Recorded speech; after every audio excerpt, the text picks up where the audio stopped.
TNI Angkatan Udara berhasil melakukan uji coba pendaratan di Jalan Tol Terbangi Besar Pematang, Panggangkayu Agung, Lampung pada Rabu 11 Februari 2026. Setidaknya terdapat 2 pesawat tempur yang melakukan uji coba pendaratan tersebut, yakni jet tempur F-16 dan pesawat serang ringan EMB-314 Super Tucano.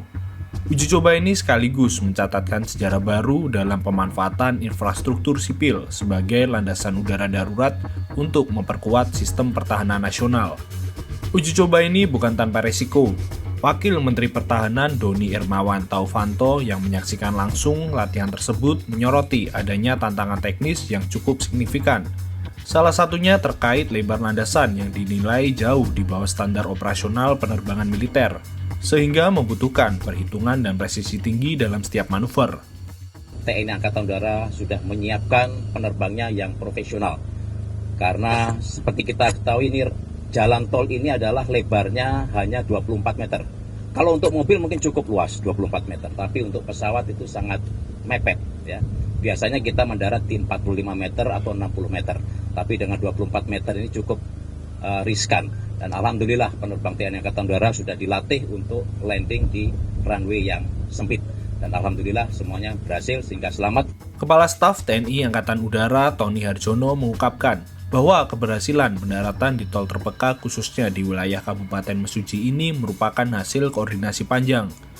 Sejak tahun lalu, TNI AU telah bekerja sama secara intensif dengan Kementerian Pertahanan, Kementerian Pekerjaan Umum, dan pemangku kepentingan terkait untuk memetakan lokasi yang memenuhi syarat. Dengan Kementerian Pertahanan, Kementerian PU, dan semua stakeholder. Dari beberapa rapat koordinasi, kita menentukan beberapa titik yang memenuhi syarat, yaitu dengan panjang 3.000 meter. Salah satunya adalah di Kabupaten Mesuji ini. Ada beberapa, harapannya nanti ada setiap provinsi ada satu tempat yang bisa sebagai alternate landasan. Dalam koordinasi itu kita juga tidak hanya mementingkan masalah aspek operasional, ada aspek teknis, aspek safety yang terpenting. Kemudian pengembangan ke depan nanti seperti apa kita masih akan pikirkan. Apakah itu kita akan membuat perlengkapan penerbangan dan sebagainya, tentunya itu masih memerlukan kajian yang dalam. Intinya saya ingin menegaskan bahwa pemanfaatan jalan tol ini sebagai alternate landasan bagi pesawat-pesawat tempur bersifat sementara dan situasional. Artinya tidak digunakan secara terus-menerus, kemudian apabila dibutuhkan baru kita gunakan, dan tentunya aspek lain adalah tidak merubah fungsi dari jalan tol ini sendiri. Bisa digunakan sebagai jalan tol sebagaimana mestinya. Itu yang bisa kami sampaikan.